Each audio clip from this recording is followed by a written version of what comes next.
E a nação tem que fugir por segurança. Tá? Tem que fugir, vai ter que se mandar. Daniel 9:27, ele disse uma coisa interessante. E ele firmará aliança com muitos por uma semana. E na metade da semana fará cessar o sacrifício e a oblação. E sobre a asa das abominações virá o assolador. E isso até a consumação. E o que está determinado será derramado sobre o assolador. Então essa fuga dos judeus, ela é retratada como uma mulher fugindo ao deserto. Tá? Apocalipse 12, 12 a 17, fala de como o diabo vai fazer essa guerra aí contra Israel, tentando destruir Israel. Satanás, ele sabe que o tempo dele é curto. Tá? É curto. Então ele vai fazer de tudo, assim como faz contra nós, né? Quando a gente fala Israel, o que eu vivo falando como a gente foi enxertado em Israel, é isso. Ele ataca Israel, ataca a mim e a você. Não dá para fugir disso. A nossa segurança sempre será Cristo, o Messias. Tá? Essa passagem também revela que Deus vai proteger Israel no deserto. Né? Apocalipse 12:14, ela diz que Israel vai ser protegida contra o diabo por um tempo, e tempos e metade de um tempo, né? Que são aí, que dá os 3 anos e meio. Tá certo? Que é assim, um tempo representa 1 ano, 2 tempos, 2 anos, e metade de um tempo, 6 meses, meio ano. Né? Na Bíblia, a gente contasta que essa inimizade entre a semente da mulher e a antiga serpente é anunciada já quando Adão caiu. E prossegue até agora, através aí do tempo. Vamos lembrar? E porém inimizade entre ti e a mulher, e entre a tua semente e a sua semente. Esta te ferirá a cabeça, e tu lhe ferirás o calcanhar. Então ordenou Faraó a todo o seu povo, dizendo, agora já é Êxodo 1:22, a todos os filhos que nascerem lançareis no rio, mas todas as filhas guardareis com vida. Né? Isso aí foi Êxodo 1:22, tá? Segundo Reis 11:1 e 2 diz assim: vendo, pois, Atália, mãe de Acásias, que seu filho era morto, levantou-se e destruiu toda a descendência real. Mas Jeozeba, filha do rei Jorão, irmã de Acásias, tomou a Joás, filho de Acásias, furtando-o dentre os filhos do rei, aos quais matavam, e o pôs a ele e a sua ama na recâmara, e o escondeu de Atália, e assim não o mataram. Vocês conhecem essa passagem, o pastor deve conhecer, né? De Joás, tudo, se ele não fosse escondido. Né? Então, são versículos, irmãos, que é assim, eles vêm lá de trás mostrando a descendência do Messias. Tá? Então, o que o inimigo tentou? Tentou desde lá impedir que viesse e chegasse até aqui. Né? Aí vem Herodes, Mateus 2:16 e 18. Então Herodes, vendo que tinha sido iludido pelos magos, irritou-se muito e mandou matar todos os meninos que havia em Belém e em todos os seus contornos, de 2 anos para baixo, segundo o tempo que diligentemente inquirira dos magos. Então se cumpriu o que foi dito pelo profeta Jeremias, que diz: em Ramá se ouviu uma voz, lamentação, choro e grande pranto, Raquel chorando dos seus filhos e não quer ser consolada, porque já não existem. Essa aí foi as tremenda matança que houve, né? Quando o Senhor aí foi inquirido aos magos aí, quando o Senhor nasceria, né? Então o diabo tentou impedir o nascimento do nosso Senhor. E, consequentemente, se ele conseguisse aquilo, ele travaria aí os desígnios de Deus, né? Mas uma coisa interessante, quem é que pode impedir o plano de Deus? Quem? Né? Israel foi para um lado, Deus fez ele voltar para o caminho, saiu, fez voltar de novo. Não tem como, né? Os governos tentam aí, não tem como. Pode fazer o que quiser. A palavra de Deus vai continuar sendo anunciada, o diabo queira ou não queira aí, usando os seus profetas, né? Bom, Cristo e seus santos celestiais, né? A criança é arrebatada para Deus, estão agora fora de seu alcance. Satanás logo será tirado do céu para a terra, tá? Isso aí você pode ler lá em Lucas, eu vou ler daqui a pouco, Lucas 10, 8 e Romanos 16, 20. Tá? Isso vai desencadear aí a sua ira contra o remanescente de Israel.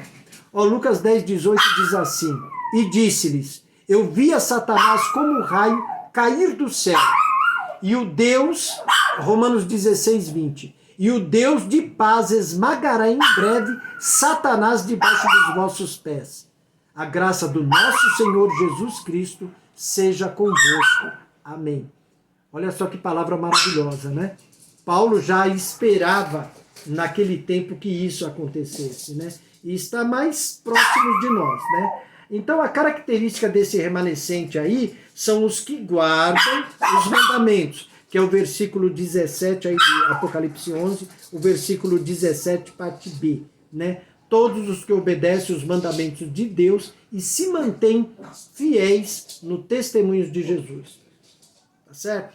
Então, qual foi para o Senhor Jesus o segredo de poder, do poder e da vitória sobre o mal, sobre o diabo?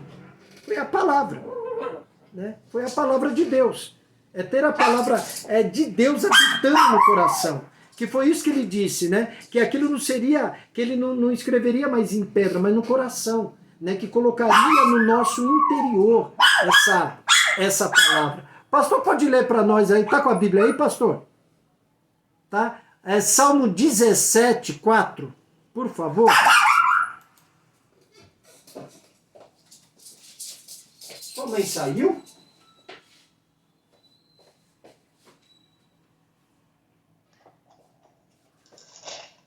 Quando as obras dos homens, pela palavra dos teus lábios, eu me tenho guardado dos caminhos do homem violento.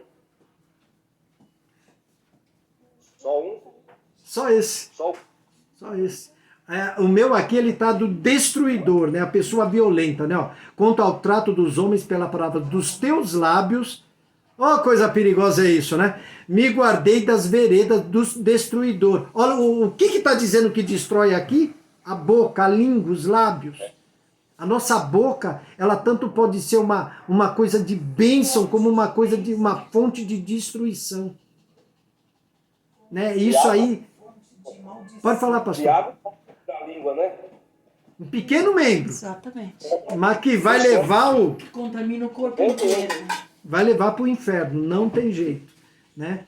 Mateus 4,4 diz assim: ele, porém, respondendo, disse, está escrito, nem só de pão viverá o homem, mas de toda palavra que sai da boca de Deus. Agora, isso daqui saiu da boca de um homem que estava lá 40 dias sem comer, né? Já enfraquecido, debilitado, querendo comer alguma coisa, né?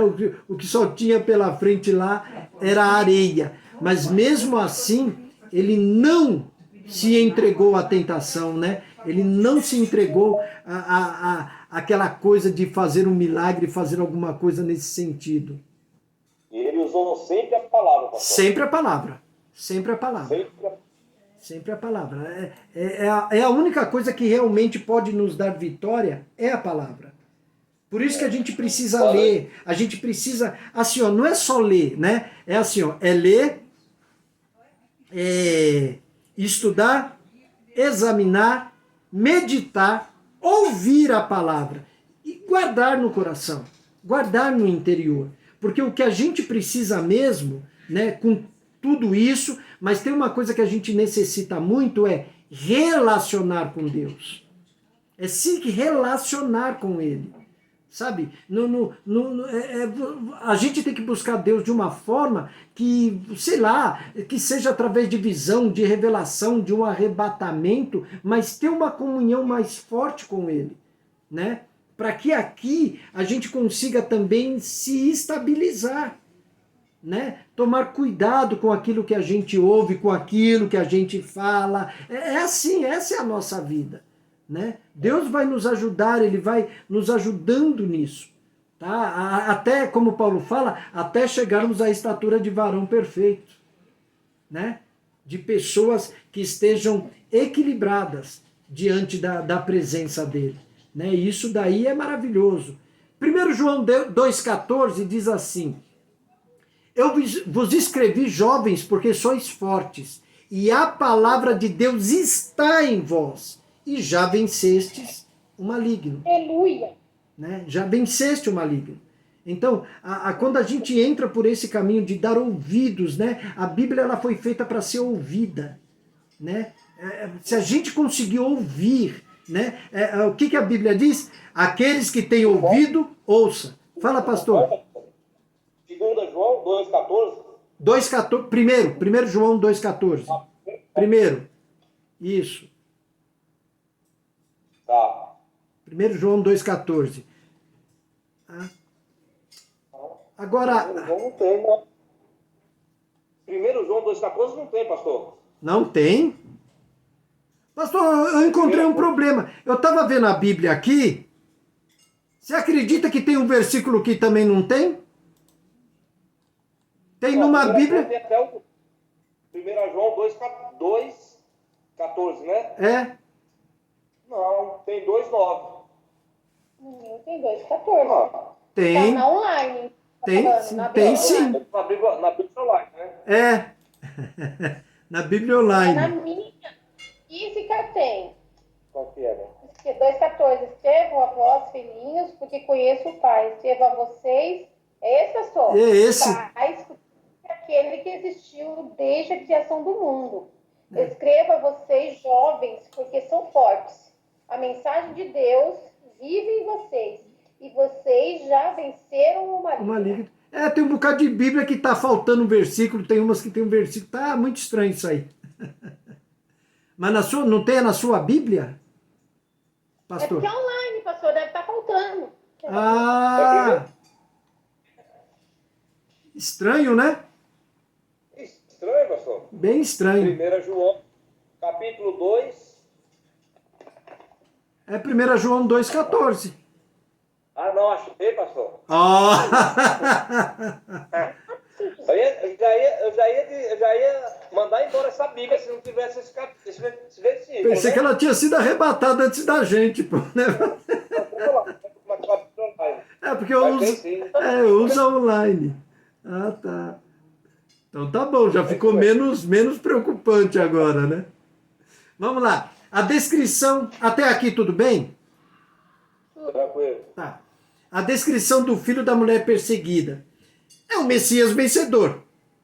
A descrição do filho não é uma humilhação, mas é a descrição de exaltação. O filho que nasceu é rei, tem cetros na mão, seu reinado é universal e irresistível.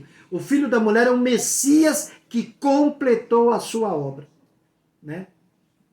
Aí eu estou falando aí do versículo 5, tá? Do capítulo 11 de Apocalipse. O versículo aí ele não menciona a obra expiatória, mas sabemos à luz das Escrituras, a verdade das Escrituras, que a exaltação é o resultado da humilhação dele, né? Até a morte e morte de cruz. Né? Jesus na cruz, ele triunfou sobre os principados e potestades. Isso aí você pode dar uma lidinha depois lá em Filipenses 2, 5 e 11, a 11 e Colossenses 2,15. O filho da mulher é o Messias que subiu ao céu para sentar-se no trono. Venceu o dragão na cruz e agora está no trono governando os céus e a terra. Ele vai reinar até colocar todos os inimigos debaixo dos pés deles. Tá? 1 Coríntios 15, 25. Tá? A ascensão de Cristo é a vitória judicial, né? Sobre o diabo, sobre o pecado, sobre a morte. Né? Que a morte, eu acredito que ainda hoje é uma das coisas mais terríveis. Né? A morte, o luto, a dor da perda. Né? O homem não foi criado para isso. Né? Nós não fomos criados para morrer. Infelizmente aí teve aí a escolha de Adão e todos nós sofremos essa terrível consequência, né? Mas que vai culminar em Cristo, vai acabar isso daí. Né? Vai acabar toda dor, toda lágrima, toda. Como Deus fará, aí é outra história, né? Como Deus fará, né? Porque em se tratando de mente, Deus vai operar algo assim maravilhoso, porque a gente não pode ir lá com pensamentos voltados em perdas. Né? Em dor e tristeza, porque o reino dele não tem isso. Vai ter que ser uma coisa muito bem aperfeiçoada por ele, que só ele pode fazer. Não vai ter, né? Não vai ter sentimentos, né? Não desse tipo. Assim, é que nem Deus. Deus tem sentimento? Tem. A ira de Deus é igual à ira dos homens? Não. A ira de Deus, ela espera até que a pessoa chegue ao arrependimento. E se chegar no arrependimento no momento da ira dele, a pessoa é salva. A ira do homem é o seguinte: eu mato, destruo, faço picadinho e jogo fogo. Quer dizer, é uma coisa completamente descontrolada, né? Descontrolada. E esse descontrole, graças a Deus, ele não tem. Ele não tem. Por isso que ele vive... A Bíblia fala que o Senhor Deus não muda. Não muda. Ele é imutável. Por causa dos atributos que ele tem. Sim. Atributo de caráter, de poder. Então ele não muda, porque se mudar ele acabaria com isso aqui num piscar de olhos. Sim. Tanto que ele poderia ter terminado tudo lá. Não, o plano dele continua. Vai acontecer o que ele diz que vai acontecer. E para nós, tudo que nós estamos passando serve de experiência, né? Serve de experiência. O que Paulo fala? A tribulação dá experiência, que dá paciência, né? E a gente vai se tornando pessoas mais calejadas, né? na vida. Né? Por isso que a experiência nesse trilhar de Cristo ela é muito importante. Muito importante. Mas nada é mais importante do que a gente se arrepender e perdoar o próximo. Sempre perdoar. Por mais que dá vontade de torcer pescoço, é perdoar sempre. Né? Porque nós somos perdoados, né? Porque nós também erramos demais. Demais. Né? Eu acho que leva o homem à ruína, pastor, não é nem tanto o pecado, mas é a falta de arrependimento. A falta de arrependimento. A Bíblia do começo ao fim é arrependimento. É arrependimento. Porque às vezes a gente... É que a gente não lê a Bíblia direito. Né? Às vezes a gente lê, né? Vai lendo, mas a gente tem que pausar. A gente tem que pausar na hora de ler. Né? Porque, que nem lá em Gênesis, quem passeava no jardim na viração do dia? Alguém sabe aí? Nosso Deus. Quem? Será? Eu acho. Bom, a Bíblia fala que ele, todo na viração de cada dia, ele visitava o Adão e a Eva, né? Mas será? Será que a gente leu isso direito? Será que a gente leu direito, pastor? Eu vou lá para ter essa dúvida. Será? Dizia que passeava alguém lá, mas será? Porque são coisas assim tão maravilhosas, é que nem lá foi no Êxodo, né, quando Moisés estava lá e teve aquele e trovões e vozes e não sei o que, eles viram uma coisa muito interessante que aconteceu lá em Pentecostes. Né, no capítulo 2, né, Pentecostes capítulo 2 lá de Atos. A gente acredita, né, quando a gente lê Atos, acha que aconteceu só ali. Mas quando a gente pega Gênesis, aí a gente já vê que já aconteceu. Porque é muito interessante, né? Algumas traduções mudaram a palavra original. Mas aí estará escrito assim, que a voz do Senhor passeava no jardim. A voz de Deus passeava no jardim. O que você leu aí, Wagner? Aqui, ó, Gênesis 3:8, né, pastor? Isso.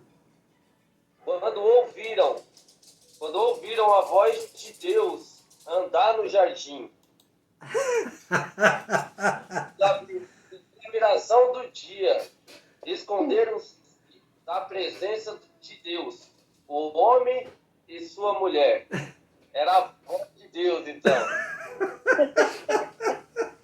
Pra mim era ele, pastor. Você andava... E aí, voz tem pé, gente? Voz tem pé? Voz tem perna? Era a voz dele que passeava.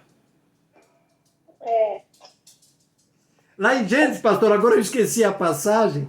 Lá em Gênesis também, vocês vão me encontrar lá que eles, algumas traduções, teve tradução que traduziu até certo, que eles viram a voz que falava. Não é ouviram, é viram. Tá? Então, quando eles utilizam esse termo, é como se eles vissem. Aí você tem que lembrar de Pentecostes lá. Quando vocês lembram de Pentecostes, o que está escrito lá? Que eles viram línguas como de fogo. Opa! Olha o que está escrito nessa tradução aqui, ó. Olha só. Naquele dia, quando soprava o vento suave da tarde, o homem e a sua mulher ouviram a voz do Senhor Deus, que estava passeando pelo jardim. Então se esconderam dele no meio das árvores. Tá vendo? Já é outra tradução. Mas pode ver que aí mesmo foi a voz que passeava. Aí fala que um vento. Então, mas quando eles falam vento aí, é que sabe-se lá por que traduziram, não traduziram como vento, porque não existe a palavra espírito lá na língua hebraica, não existe. Para eles não faz nem sentido. Para eles é isso mesmo, é ruach, é vento, fôlego, espírito. Pega Jesus. Jesus lá foi 20:22, né, que soprou sobre eles e disse, recebei quem? O Espírito. Se o Espírito é uma pessoa pode ser soprada,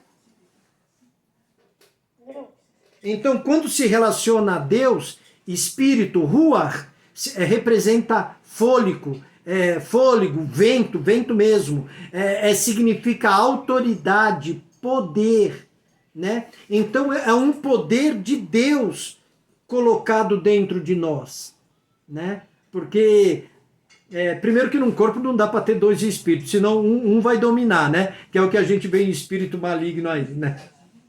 Mas é assim, é vento, é o ruach, é o vento de Deus, é o sopro de Deus, é o sopro de Deus. Então, quando eles falam, Abraão, Deus fez uma aliança com Abraão, tá? Quando Deus fez aliança com Abraão, Abraão teve que cortar o animal em dois. Aquele era um costume, então Deus falou com ele de uma maneira fácil dele entender que eles faziam. As pessoas faziam aliança entre si, eles cortavam o animal e as duas pessoas passavam no meio, né, no meio do animal, né? Metade para cada lado, os dois passavam no meio. Deus fez isso com Abraão, porém, só Deus passou no meio. Ele viu Deus passando? Então, o que ele viu foi um fogo passando. Não Deus, porque nenhum homem pode ver Deus, em hipótese alguma. Algumas pessoas, não, mas eles viu. Mentira! Deus diz que ninguém pode vê-lo, que nenhum homem pode vê-lo. Acabou o assunto.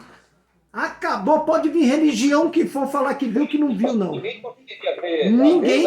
Ninguém.